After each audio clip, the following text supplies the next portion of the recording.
ख्वाइदगी चममनबा ख्वाइदगी मौंग मरल तादबा पुंसीगी अंगप थौदोक अमगी मनुंग चले चेंगुम चेंगाने मसादो हौजिक फावबा तुमिन असोकपो मफमदुदा अमुक येंगी अकोनबददी माना ngarang पाइखिबा थांग सुरीदु येंगी निंगसिंगले अकोइबदुदा थांग सुरीदो लैब्रा हाइदुना कोयेंग येंगी अदुबु थांग सुरीदुदी लैबदी उदे अदुना हेना पाखतख्रे मागी पाखतपा मतौदुदा पिंगपिंगना करी तौबु यावरे मनाव इबेमा करी थीबनो वपल मरक्तुदा कोयेंग येंगलिदुबो मिंगसिबाना थांग सुरी अमा उब्रा चिनबालदगी असेंगबदो हाइदोख्रे कनामतगी मफमदा खंगनबा यादे हाइबा वफम अमा सोइबदगी थांग सुरी पलकपदा हेन्ना मिपाइग्रे पिंगपिंगदी हंतक मरक मतई मनाव तोयना तोयना तुमिन तुमिन खने माक थेंगने तत्तना खनबगी थौदो मदुना मरम ओय थांग सुरी मपाई मिंगसिबा मदोम याइबी थवाई लौगी होटनरिब्रा हाइदुना वाखलदा सब युंख्रे तुमिन लैरमदगी उदिये मनाव इबेमा थांग सुरीदी कैदौबो यावरगे कैदौदुइनो थांग सुरीदुना इफा पाखतना हंगलकपनी मागी वाहंगदुदा वाखल खंगता तारे पाखतपदगी थांग सुरी पंथोकलुबा मिंगसिबादो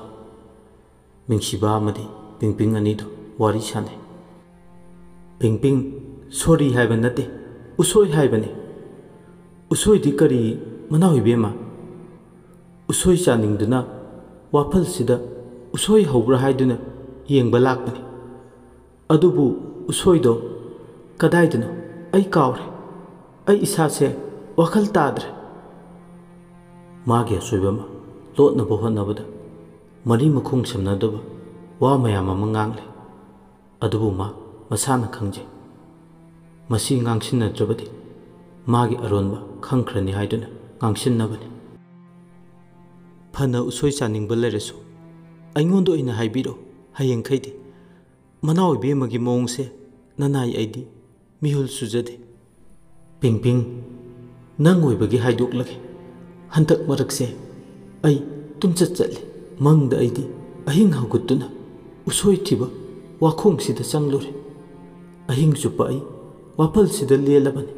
मीना तारदी ऐसे वाखल चोइरबिन हाइनख्रनि नंग ओइबगी हाइरबने नाकोंगमनी सुहनबा याबा नते इथक तकले मिंगसिबाना हाइरकपसिंगदो ताबदा पिंगपिंगदी मथक थोंबा अमना हाइरकलिबा वादो ताबदा मासु अदुमक थाजरे सुमदौरसि मनाव इबेमा तुमचत चटपगी अनाबदो अफबा नते अइगी वादी कबो अखोइगी लेबाक्तदी अमायबा लाइटिनगी थौरम तौबा मीसिंगसे हंकु हाइना खंगनैदो अदुना हंकु अमायबा मतानरगा तुमचत चटपगी अनाबसे फनबा कैदौरगा फनी हाइदो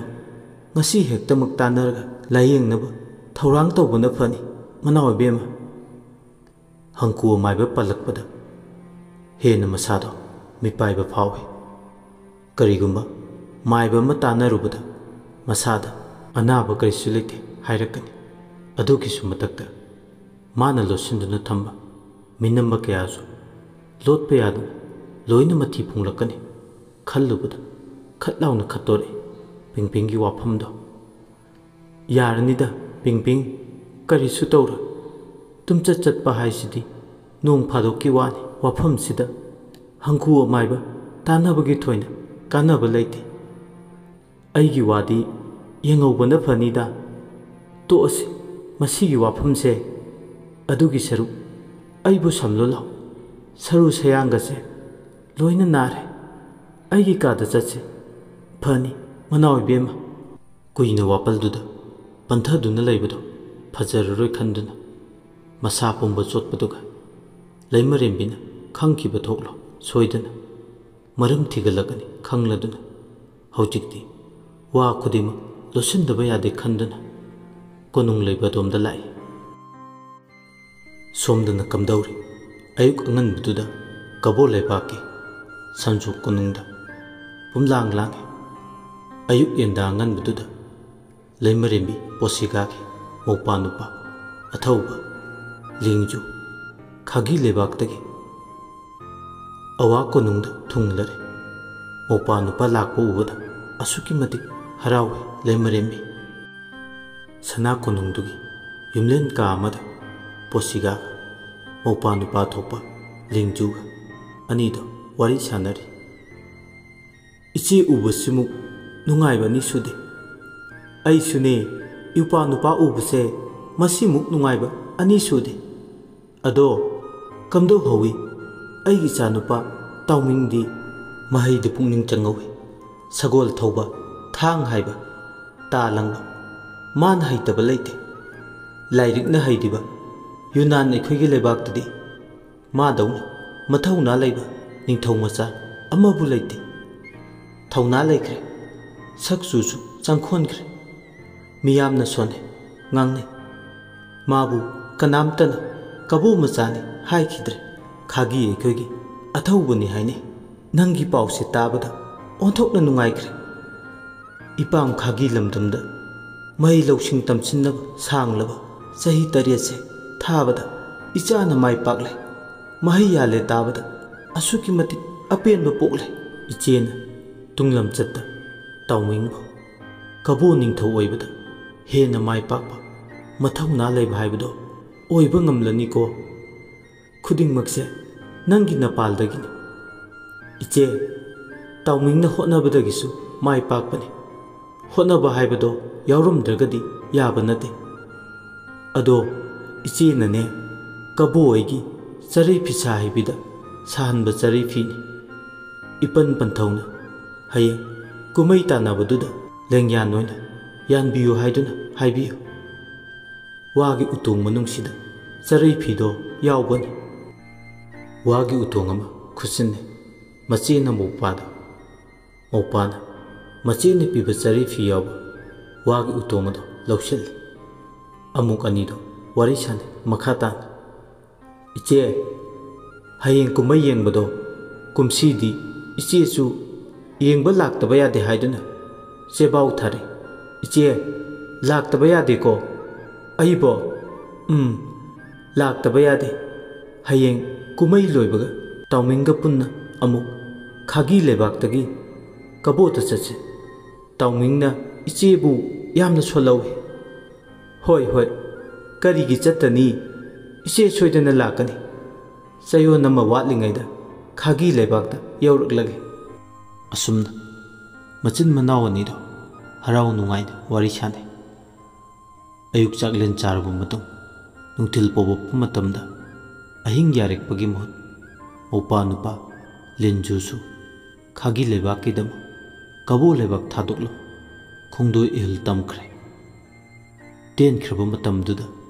ꯃꯆꯤꯟ ꯃꯧꯄꯥ ꯎꯅꯈꯤꯕꯗꯣ ꯑꯁꯨꯛꯀꯤ ꯃꯇꯤꯛ ꯃꯃꯜ ꯌꯥꯝꯃꯤ꯫ ꯃꯥꯒꯤ ꯃꯐꯝꯗꯗꯤ ꯕꯤꯗꯥꯏ ꯈꯨꯠꯁꯥ ꯍꯥꯏ ꯁꯅꯊꯣꯡꯗ ꯂꯦꯞꯇꯨꯅ ꯂꯩꯍꯧꯏ꯫ ꯃꯇꯝ ꯃꯥꯗꯤ ꯄꯪꯁꯣꯏ ꯅꯥꯏꯗꯕꯤ ꯂꯦꯞꯄ ꯂꯩꯇꯅ ꯈꯣꯡꯆꯠ ꯃꯥꯗꯤ ꯑꯆꯦꯟꯕ ꯏꯆꯦꯜꯒꯨꯝ ꯆꯦꯟꯊꯔꯤ꯫ ꯅꯨꯃꯤꯗꯥꯡ ꯋꯥꯏ ꯃꯇꯝ ꯑꯣꯏꯔꯛꯂꯦ꯫ ꯅꯣꯡꯁꯨ ꯍꯥꯡꯕꯒꯤ ꯃꯃꯤ ꯂꯩꯇꯦ꯫ ꯅꯣꯡꯃ ꯑꯃꯗꯒꯤ ꯅꯣꯡꯃ ꯑꯃ ꯂꯥꯟꯁꯤꯜꯂꯛꯂꯦ꯫ ꯈꯨꯠꯇ ꯄꯣꯂꯥꯡ ꯑꯃ ꯄꯥꯏ ꯏꯀꯣꯟ ꯄꯨꯈ꯭ꯔꯤ ꯑꯃꯗ ꯌꯦꯂꯥꯡ ꯀꯦꯡꯉꯣꯏ ꯆꯥꯝꯃꯤ꯫ ꯂꯩꯃꯔꯦꯝꯕꯤꯗꯣ ꯅꯨꯃꯤꯗꯥꯡꯗ ꯌꯦꯂꯥꯡ ꯀꯦꯡꯉꯣꯏ ꯆꯥꯅꯤꯡꯉꯤ ꯍꯥꯏꯗꯨꯅ ꯊꯧꯗꯥ ꯑꯃ ꯐꯪꯕꯒꯤꯅꯤ ꯃꯍꯥꯛꯅ ꯁꯦꯝ ꯁꯥꯗꯨꯅ ꯍꯣꯠꯅꯔꯤꯕ꯫ ꯂꯨꯗ ꯂꯨꯁꯤꯜꯂꯛꯂꯕ ꯂꯩꯃꯔꯦꯝꯕꯤ ꯄꯣꯁꯤꯒꯥꯒꯤ ꯊꯕꯛ ꯊꯧꯔꯝ ꯑꯌꯥꯝꯕ ꯂꯩꯔꯤꯈꯣꯝꯕꯤꯅ ꯂꯣꯏꯅ ꯄꯨꯏ꯫ ꯉꯁꯤꯗꯤ ꯃꯥꯅ ꯁꯥꯕ ꯆꯔꯩ ꯐꯤꯗꯣ ꯈꯥꯒꯤ ꯅꯤꯡꯊꯧꯗ ꯌꯧꯅꯕ ꯈꯨꯠꯁꯤꯟꯅꯈ꯭ꯔꯦ ꯇꯥꯕꯗ ꯑꯁꯨꯛꯀꯤ ꯃꯇꯤꯛ ꯃꯥ ꯑꯄꯦꯟꯕ ꯄꯣꯛꯏ꯫ ꯌꯥꯝ ꯋꯥꯅ ꯅꯨꯃꯤꯠ ꯀꯌꯥꯅꯤ ꯆꯥꯗ ꯊꯛꯇꯈꯩ ꯍꯣꯠꯅꯖꯕ ꯍꯣꯠꯅꯃꯟ ꯃꯍꯩ ꯐꯪꯂꯦ꯫ ꯋꯥꯈꯜ ꯅꯨꯡꯉꯥꯏꯅ ꯉꯁꯤꯗꯤ ꯁꯅꯥ ꯀꯣꯅꯨꯡꯒꯤ ꯃꯈꯥ ꯊꯪꯕ ꯏꯀꯣꯟ ꯄꯨꯈ꯭ꯔꯤꯗꯨꯗ ꯊꯣꯡꯒꯥꯗꯨꯗꯅꯦ ꯄꯣꯂꯥꯡ ꯄꯥꯏ ꯌꯦꯂꯥꯡ ꯀꯦꯡꯉꯣꯏꯗꯣ ꯋꯥꯈꯜ ꯅꯨꯡꯉꯥꯏꯅ ꯆꯥꯝꯂꯤ꯫ ꯑꯁꯨꯝꯅ ꯁꯤꯟꯊꯥ ꯄꯥꯡꯂꯤꯉꯩ ꯃꯅꯥꯎ ꯏꯕꯦꯝꯃ ꯃꯤꯡꯁꯤꯕꯥꯒꯤ ꯃꯄꯨꯔꯣꯏꯕ ꯋꯥꯡꯃꯤ ꯄꯌꯥꯗꯣ ꯊꯣꯡꯒ꯭ꯔꯥ ꯅꯥꯛꯇ ꯂꯦꯞꯂꯔꯦ꯫ ꯋꯥꯡꯃꯤ ꯄꯌꯥꯅ ꯄꯨꯈ꯭ꯔꯤ ꯃꯄꯥꯜꯗꯨꯗ ꯂꯦꯞ ꯂꯩꯔꯤꯈꯣꯝꯕꯤ ꯌꯦꯡꯅꯩ꯫ ꯂꯩꯔꯤ! ꯈꯪꯄ꯭ꯔꯦꯛ ꯈꯪꯏ नुंगाई वाखल अमदा ताउदुना लैरि कौरकपदुददि येलांग केंगोई चामलंबदो तोकना नाय ओइबगी हौनसा पोलांगदो थोंग्रादा थमलगा लैराई मपालतुदा लेप थौगलोन खंबे अमगो मकुक नोली अदुगा करी ताकपिगदबा मनावै फुंगो मागी मतौदुदा मिटकुप्तन येंजे नोंलिकना चामथोकलबी mytho ngaroi saban ngamjabi ningdu yebi amuba samlangdo khutna pai sana ningba phawe wangmi paya yengu khudin leiri khombi bu mifam hongbo ngamjade mitkupta ni yengi lirung ten bu ngamjabi bisum ani throiding mapal ngamjabi nato muraba misna ani warakpa ngamlakte phajinba su ngamlakte mathong huktaba nupa oibagi thamoido तुमिन्ना लेरम्बदे वांगमी पयाना येंगोय लेरी ngasiदी मतम कयादगी लोचिन्दुना थमदुना लाकपा वाफम अमा मतांग चारे खंदुना नफमदा हाइनिंगिदो लोचिन्दुना हाइबा वाइसिना अकीबा मदि लांगतकनबा पोय मसादा करम्बा अरुतपा वाफमनो वांगमी पयाना प्रप प्रप चंगचिलगलगा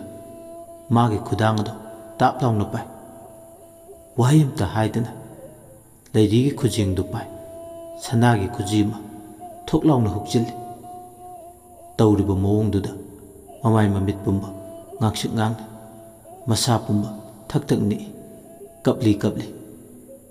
karino ifamda tawri phasibo manawi bungo manawi be mana khangkiba thoklo lanjawa ma soid asumna tawbigeno aigisu khara khanbiu aidi sana ko nungsida nai oibini nokladun nangi khallagani aina tawribase nai oibi nangbu pukningna khoidarure nangbu aigi taloisingda challage leple nangi manaw ibemase aina isana pamjana nungsina lawkhiba nate sagai sigi ma yenglaga lawkhibani adumaktana aidi icha ningol ngakta nipal poi imitta pariyumta udedo mahak thaki aigi i mutlani aduna aina nangbu luhongduna lawpa pami ayama hinglammi haiba malemsida khungul muttanaba ngasi aina hairiba lisingla khallaba matu hairige yauna hairabani kuirabani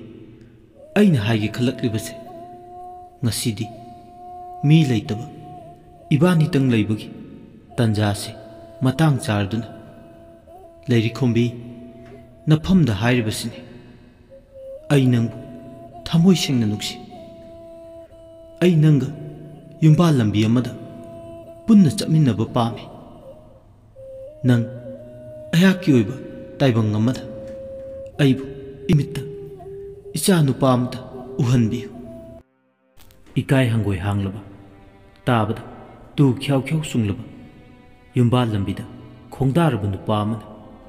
sanu ningol amagi mafamda haifam thokba wahaira ngasi mana leiri khombigi mafamda hairiba singase leiri khombi magi wai singche tabada nongmodol atyase segairaktuna tarakla magi kokthakta nantharakpadawna tawe masa pumbani manglan namagi thogdoku wangmi payagi wai singchina magi mafamdadi tamthiraba maku mangama oyalle wangmi payana khujeng adu pai nupida themjin wai haiba haiba nupago mata tawrle kaidawrage tumil leradi wayumtadi hayudana leiri nangna wayumta haidana asumna tumil leshinbase aigi famdadi phumbangnare se kaidawge nangbo wayumtadi hayudana tumil lablambi leiri paikliba khutto kanthoi aduga khudangda sirba khujido lawthoklaga khusinne wangmi payada mitlu ani dana piraje leirine aidi सना कोनुंगसिदा नाय ओइबिनी ख्वाइदगी मतिक चादबी अइबु नुक्सिबिगनु नुंसिबा पुंबा मना ओइबे मगिनी करिगुंबा मना ओइबे मना खंखिबा थोकलो अइबु लाना उखिनी ngapiu mana oibungo ngasi hogdorokliba wafamse ayaba ngamjar aina asi hai haiduna warobinu aibu makha thaba nai oibini haina aduma pukningda khanbiu ahenba atopa ka henba wakal lamsinduna aigi maramda khanbinu asi haiduna thonga adumda chatke haiduna खोंथांदो अमा थांबा होबता गायरी वांगमी पयाना याम साउना नसक फजै अदुक नाफल तौन फजन हारिङसिदा नंग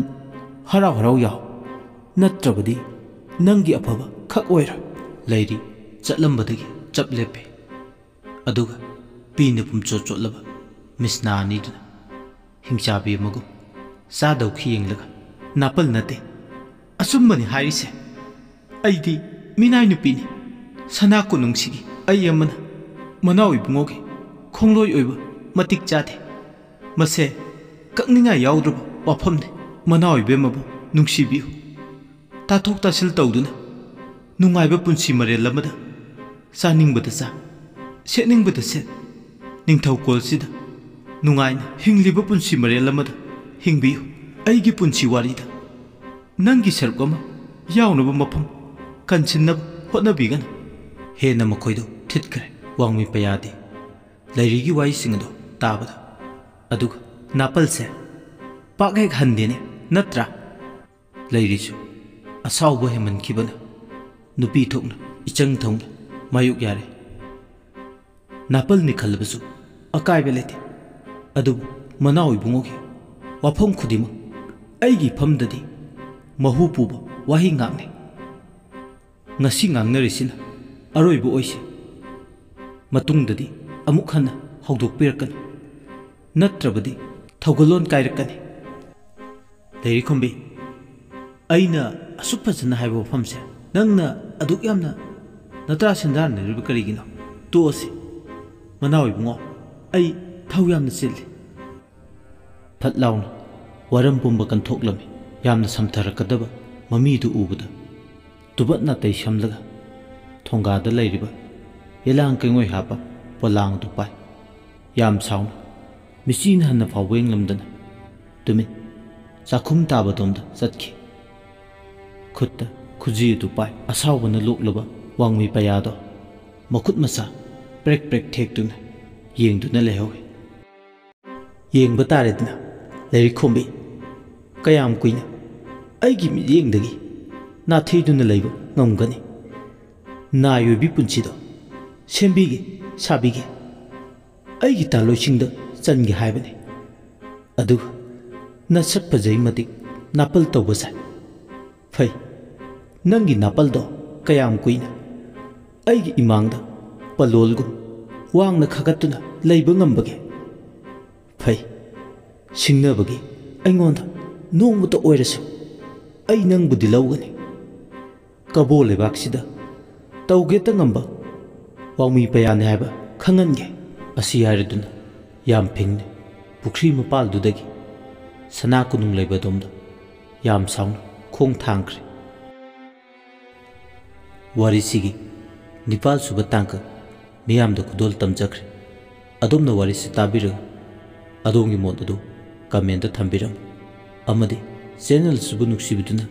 like share subscribe तब काउबीगन लोशिलपद ma'am इकोकनोन अमुक खुरुमजरी।